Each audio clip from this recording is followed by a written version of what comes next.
북한의 미사일 도발이 잦아지면서 한반도 긴장감이 고조되는 가운데 오늘 한일, 한미 그리고 한미일 정상회담이 차례로 열립니다. 북한의 위협에 대해 한미일 삼각 안보 협력을 강화하는 방안이 논의될 것으로 보입니다. 자세한 내용 차두현 아산정책연구원 수석연구위원 또 조한범 통일연구원 선임연구위원 두 분과 함께 얘기 나눠보겠습니다. 어서 오십시오. 네, 안녕하십니까. 네, 안녕하십니까. 북한 무력 도발, 나흘 연속 동해로 서해로 미사일, 포사격 그렇죠. 도발 막 이어더니 급기야는 울산 앞바다에 부근에 순항 미사일 2발을 타격했다는 주장까지 나왔습니다. 이렇게 강도를 높여가며 무력 도발을 계속하고 있는 상황인데 최근 도발의 특징을 어떻게 좀 짚어볼 수 있을까요? 네, 9월 25일부터 미국 중간선거 개표가 진행되고 있는 11월 9일까지도 지금 단거리 미사일 발사를 했어요. 그러니까 이렇게 한 45일 정도, 한 달 반 정도 연속해서 도발 추세를 이어간 것도 매우 이례적이고요. 그리고 한번 보면은 이 기간 동안 길어야 한 4, 5일, 보통은 한 2, 3일 간격으로 계속적으로 도발을 했단 말이에요. 이것도 기존에는 없던 양상입니다. 일단 그 이외에도 굉장히 다양한 수단을 동시에 도발 수단을 보여줬어요. 지금 ICBM도 한번 등장을 하긴 했습니다만 그 이외에 단거리 미사일이라든가 방사포라든가 그다음에 기존의 이제 일반적인 장사정포, 야포 그리고 전투기 이런 것들을 아주 종합적으로 지금 보여줬고요. 또 어떤 때는 이제 없던 소리도 해요. 지금 말씀하신 바로 이제 울산 앞바다에 미사일 발사했다 이런 것들. 이게 아마 북한 입장에서 흔히 얘기되는 가장 전통적인 해석이 이제 북한을 핵보유국으로 인정을 해달라. 그다음에 나의 이 재래 및 핵 관련 이 무력이 이 정도다 하는 걸 시위하는 효과도 있지만 그리고 한번 보면 좀 쥐어짠다는 듯한 느낌이 들어요. 이제는 모든 걸 다 내놓는 거죠. 그러니까 왜냐하면 어떤 날 같은 경우에는 지금 20발 이상의 지금 이 미사일들을 섞어 썼단 말이에요. 근데 이 중에는 화성 6호라고 불리죠. 과거에 이제 이 북한 용어로는 화성 6호인데 이게 구형 스커드 미사일이에요. 이것까지 지금 발사에 동원을 했단 말이에요. 그리고 지금 실질적으로 하지 않은 일도 얘기를 했다라는 거는 북한도 지금 시간적으로 계속 지금 초조해하기 시작을 했다. 이걸 반증하는 거로도 봐야 되겠죠. 기존의 도발 양상과는 다른 모습 속에서 거의 모든 화력을 쏟아붓는 것이 어떻게 보면 북한 내부의 어떤 초조한 그런 상황, 초조한 모습을 드러내는 것일 수 있다. 이렇게 그렇죠. 보신 거죠. 동해뿐만 아니라 서해 NLL 이남까지 거의 이 전방위적인 도발에 나서면서 우리 정부도 맞대응을 할 수밖에 없는 그런 상황입니다. 국지전 위기감이 높아지고 있다 이런 지적이 많은데 어떻게 보십니까? 이제 우려해야 될 게 우발적 무력 충돌입니다. 양측이 의도적으로 그럴 가능성은 높지 않고요. 왜냐하면 이미 연평도 포격전도 있었고 다양한 무력 충돌이 있었죠. 특히 지금 우려가 되는 게 양측이 전혀 대화를 안 하고 있거든요. 맞대응만 하고 있거든요. 그렇게 본다 그러면 우발적 충돌 가능성도 있고 또 하나는 과거에 없던 게 한미가 움직이면 북한이 바로 대응을 해요. 여기에 대응을 하면 한미가 대응을 하고 이렇게 지금 일종의 에스컬레이션, 위기가 고조되는 국면으로 가거든요. 그러니까 군사적인 대치 국면에서는 원칙적이고 강경한 대응은 어쩔 수가 없습니다. 그러나 한쪽으로는 긴장 관리를 해야 된다 이렇게 볼 수 있고요. 따라서 우발적 충돌 가능성을 최소화하는 게 중요하다. 근데 또 다른 면으로 본다 그러면 북한도 무모한 것처럼 보이지만 다 계산법이 있어요. 예를 들면 지난번에 180여 대, 본인들은 500여 대 비행기를 띄웠다고 그랬는데 우리 이제 항적은 180여 대를 찾았거든요. 그때도 그 비행기들이 전술 조치선은 안 넘었어요. 왜냐하면 전술 조치선을 넘으면은 바로 그때 빌런트 스톰 항공 훈련을 하고 있었으니까 바로 충돌할 수 있거든요. 또 하나는 NLL을 넘었던 미사일도 알고 보니까 지대공 미사일이었거든요. 근데 지대공 미사일을 왜 쐈냐면 빌런트 스톰 훈련이 항공 훈련이잖아요. 그러니까 여기에 대응을 하는데 근데 사격 통제 레이더는 쓰질 않았어요. 사격 통제 레이더를 쓰면은 공격으로 가는 줄 우리가 알거든요. 그럼 바로 공격하거든요. 그러니까 지대공은 쐈지만 그러나 그 레이더는 가동을 안 했어요. 그러니까 지대지처럼 물에 떠졌거든요. 그러니까 북한도 수위는 조절하고 있다. 수위는 조절하고 있다. 그리고 우리도 우발적 충돌 가능성을 우려하고 있기 때문에 네. 양측이 조심을 하고 있어요. 무한정 네. 충돌은 아닙니다. 네. 그러나 모두에도 말씀드렸지만 양측이 지금 의사소통이 안 되고 있기 때문에 오해할 수가 있거든요. 네. 우리는 정상적인 훈련을 재개하는 거고 네. 북한은 이걸 최대 위협으로 간주하고 있거든요. 예. 그렇기 때문에 이 무력 충돌 가능성을 최소화하는 긴장 관리, 그다음에 북측이 받든 안 받든 네. 고위급 대화 제의도 계속 해야 됩니다. 예. 양측의 의사소통이 안 되고 있는 상황에서 어떻게 보면 맞대응들이 있으면서 우발적인 무력 충돌 가능성을 배제할 수 없기 때문에 우려되는 상황이라는 얘기를 해주셨습니다. 전문가들 사이에서는 미국 중간 선거 이전에 네. 북한이 핵실험을 할 것이라는 관측이 상당히 우세했습니다. 그렇죠. 그런데 아직까지 중간 선거 이제 결과가 선거도 이미 치르고 결과가 나왔는데도 아직은 북한이 잠잠하거든요.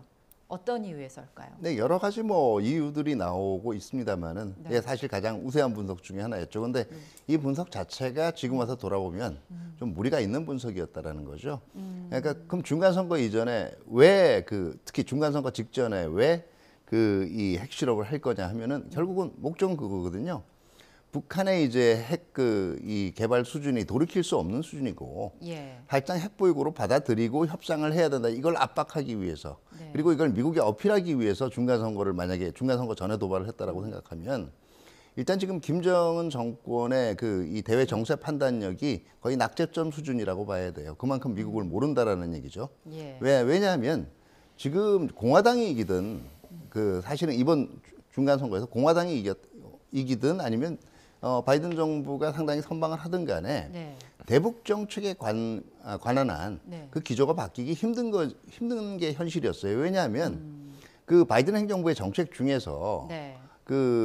뭐 여러 정책이 있습니다만은 트럼프 대통령의 정책인 동시에 이 공화당이 지지하는 정책인 것들이 있었어요. 예. 이게 이제 이 미-이란 협상 이 미-이란 협상 같은 경우 협상에 대한 거부는 이 트럼프 대통령도 추진을 했지만 미 공화당도 지지를 했거든요. 예. 그래서 이걸 뒤집은 경우에는 영향이 있겠죠. 이 의회를 장악한 공화당이 왜 그러느냐 방향을 수정을 하라고 얘기할 수가 있으니까요. 예. 근데 트럼프 대통령 혼자서 계속 고집 부리고 추진을 했는데 공화당에선 굉장히 찌뿌둥한 정책들이 있었어요. 그게 이제 동맹 관련 정책하고요. 네. 북한을 다루는 문제였어요. 이걸 바이든 행정부가 들어서가지고 이제 틀었거든요. 예. 그러니까 공화당도 여기에 대해서 의회 차원에서 네. 문제 제기를 하고 나올 가능성이 적었다는 거죠. 예. 또 다른 가능성에서 그러면 중간 선거가 끝난 다음에 뭐 남아있던 가능성이 만약에 애초에 이 미국 언론들이 예측을 했던데 공화당이 정말 큰 승리를 거두었을 경우에는 예. 트럼프 행정부가 좀 위축될 수가, 바이든 행정부가 좀 위축될 수 있었거든요. 예. 그러니까 위축된 바이든 행정부를 상대로 해서 큰 능력을 한번 다시 보여주고, 예. 핵실험을 통해서 이런 도발을 통해서 결과적으로 바이든 행정부가 좀 양보를 하고 네. 이 미북 협상에 복귀하기를 시도할 수는 있었는데 네. 애초에 이거는 이제 선거 결과가 그렇게 안 나왔기 때문에 좀 줄어들었겠죠. 그러니까 제가 보기에는 애초에 북한이 정말 이 중간 선거 직전에 미 중간 선거 직전에 예. 이 도발을 시도를 해서 네. 특히 이 핵실험과 같은 도발을 시도해서 미국의 정책 방향을 바뀔 거다. 이 분석 자체가 제가 볼 땐 무리가 있었다라는 거고요. 예. 그렇게 북한 문제에 대한 이 관심이 높지도 않고요. 실질적으로 미국 내에서 네. 워싱턴을 제외하면 그리고 이게 주요 선거 이슈로 떠오를 정도로 네. 이 미국인들한테 그렇게 깊은 인상을 주지는 않았었다는 얘기예요. 애초에. 그렇군요. 어쨌든 조금 전에 이제 저희가 CNN 보도에서 전해드렸습니다만 민주당 상원에서 징후와 같은 통제권을 계속 유지할 수 있는 정도의 의석을 확보한 것으로 지금 결과가 나오고 있습니다. 그렇기 때문에 미국 중간 선거 결과가 북한의 핵실험 혹은 앞으로의 추후 계획에 어떤 영향을 줄 수 있을지요? 큰 영향은 없을 것 같아요. 왜냐하면 기본적으로 지금 말씀하셨지만 공화당이나 민주당이나 미국에 중국에 대한 정책 차이가 없어요. 오히려 민주당이 더 약화될 거라고, 그러니까 중국에 대한 견제를 완화할 예측이 틀렸죠. 오히려 더 강화하고 있죠. 북한에 대해서는 오히려 공화당이 트럼프 대통령 단독으로 네. 협상에 나섰던 거지 민주당이나 공화당이나 북한에게 대한 입장은 똑같아요. 그러니까 우리가 너무 과도하게 미국 중간선거 변수를 지금 북핵 문제에 관여시켰던 것 같고요. 예. 북한의 입장, 그러니까 우리가 북핵 실험의 착시에서 벗어나야 됩니다. 왜냐하면 이미 6번 핵실험 했거든요. 예. 그럼 6번 가출한 애가 7번째 가출한다고 해서 상황 바뀌는 거 아니거든요. 예. 지금 그 상황입니다. 북한은 6번 핵실험을 통해서 기본적으로 핵무기화에 필요한 데이터는 다 축적을 했어요. 예. 지금 향후 필요한 건 한 번 더 하면 좋은 거지. 네. 그게 없다고 그래서 핵무기화가 지금 진행이 안 되는 건 아니거든요. 그러니까 북한으로서는 오히려 핵실험 즐기고 있죠. 지금 카드만 만지작거려도 화들짝 놀라거든요. 특히 미국 3월부터 핵실험한다는 건 다 미국 입에서 나왔어요. 왜냐? 네. 미국은 북한 문제가 악화되는 거 원하지 않거든요. 지금 해결할 수 없는 상황에서. 네. 그러니까 핵실험하지 말고 사고만 치지 말라는 거고 북한은 계속해서 핵실험 카드를 만지작거리면서 압박을 하는 거거든요. 예. 그러니까 핵실험이 없어도 이미 충분히 한반도 핵 위기는 이미 진행이 된 거고요. 네.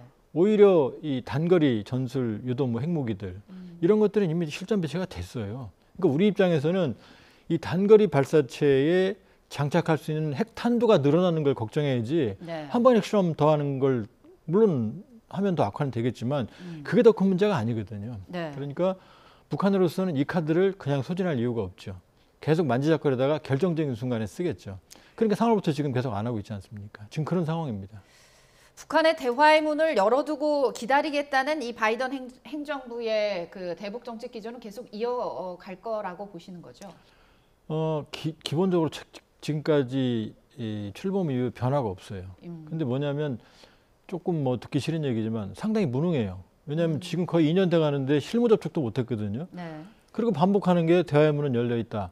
조건 없이 대화하자. 북한은 어디까지 갔습니까? 트럼프하고 구체적인 논의까지 협상의 딜이 완성되는 단계까지 갔었거든요. 예. 조건을 놓고 논의하다가 협상의 판이 깨진 거거든요. 예. 근데 이제 와서 바이든 정부가 조건 없이 대화하자 그러면 북한이 나올 리가 없죠. 그러니까 북한은 뭐냐면 대북 적대시 정책을 철회해라. 예. 그게 뭐냐? 조건을 내놓으라는 거예요. 그러니까 네. 조건 있는 만남을 원하는 북한과 조건 없이 만나자는 바이든 대통령의 그 행정부가 지금 충돌하고 있는데 여기서 해법을 못 찾았죠. 물론 이제 원인을 북한이 제공하지만 네. 2년 동안 지금 거의 2년 돼가는데 바이든 정부의 대북 정책에 후한 점수를 절대 줄 수가 없어요. 이 상황에서는. 네, 대화 테이블로 나오려고 해도 두 상대의 조건이 서로 다르네요.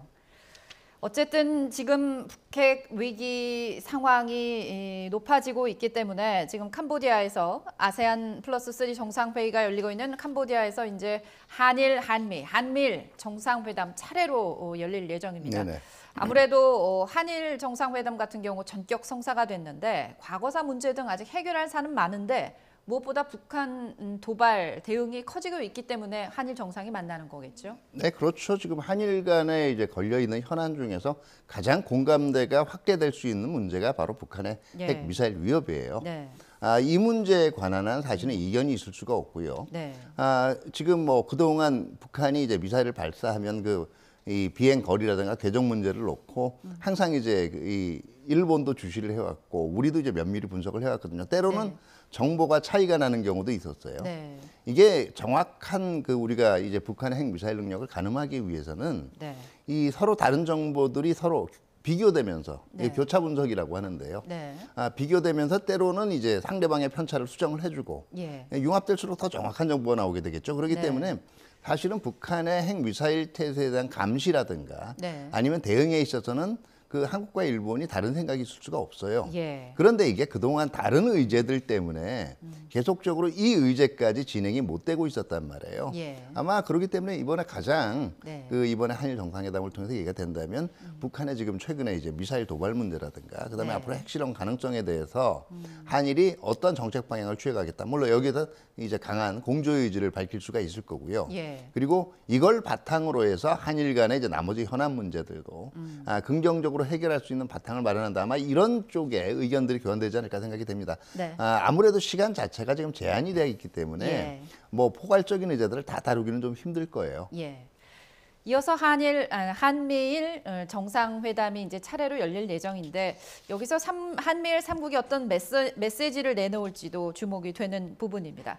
지금 북한 문제에 어떻게 보면 중국 역할이 상당히 큰 그런 상황인데 한중 정상회담 얘기는 현재까지 아직 진행되고 있다는 구체적인 얘기가 없습니다. 만약에 한중 정상회담 성사된다면 우리 정부가 중국 측에 어떤 것들을 좀 요구해 볼 수 있을까요? 지금 이제 현안 이 북핵 문제죠.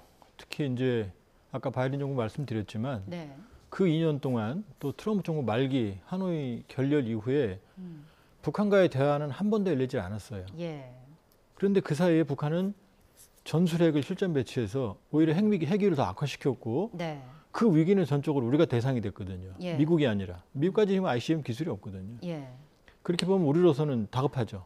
다급한 상황이고 그렇게 본다 그러면 북핵 문제에 대한 중국의 협조가 가장 크죠.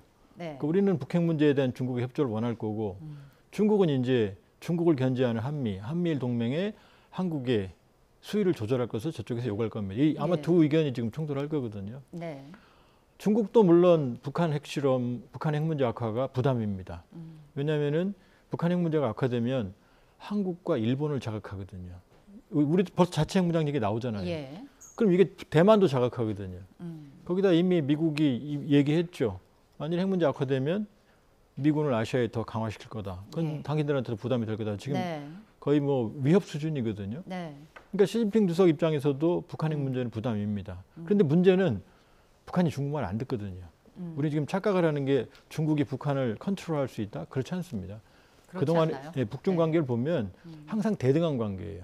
그리고 중국이 북한에 대해서 지원을 해줘도 북한은 당연히 받을 거 받는다고 생각해요. 예. 왜냐하면 모택동 주석이 이 혁명 과정에서 공산화 과정에서 어려울 때 네. 김일성 도움을 많이 받았거든요. 예. 뭐 북한에서는 결정적인 도움을 줬다고 생각까지 해요, 실제로는. 예. 그리고 또 하나는 북한 일반적으로 탈북한 분들이 하시는 말씀이 일본은 100년의 적, 중국은 1000년의 적. 이게 그냥 일상화된 말이에요.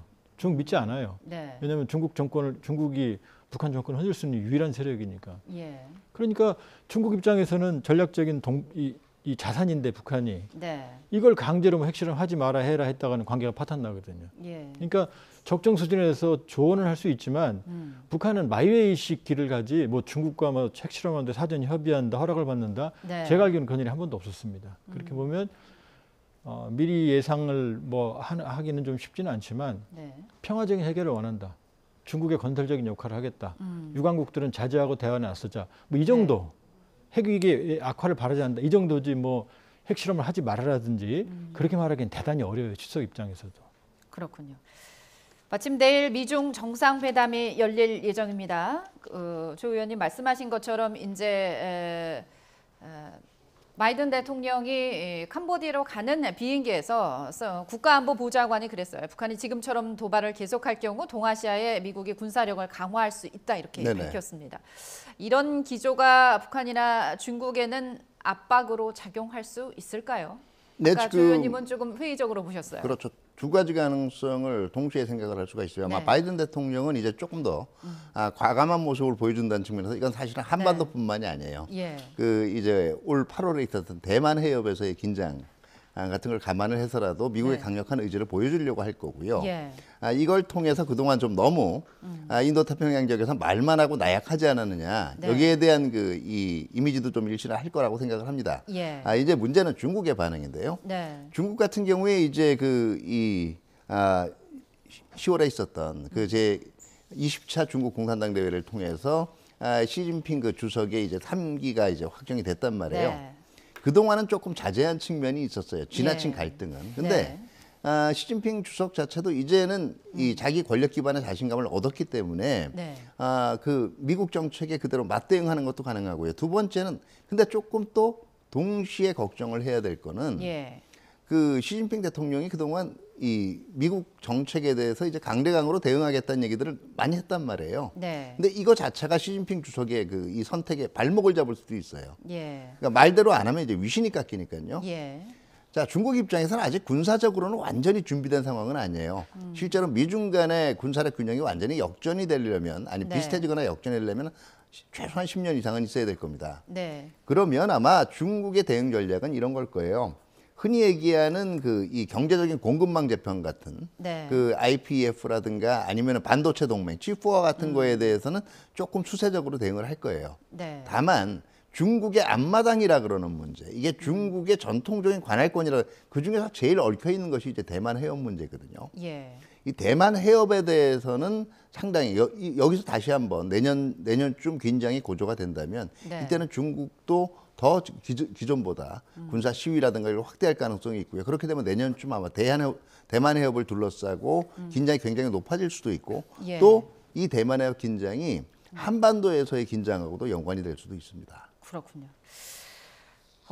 윤석열 대통령이 지금 캄보디아에서 한국판 인도태평양 전략을 선언했습니다. 이게 어떻게 보면 우리나라 양날의 칼이라는 평가도 있는데 우리의 이 인도태평양 전략의 문제는 중국이 동의하지 않을 경우입니다.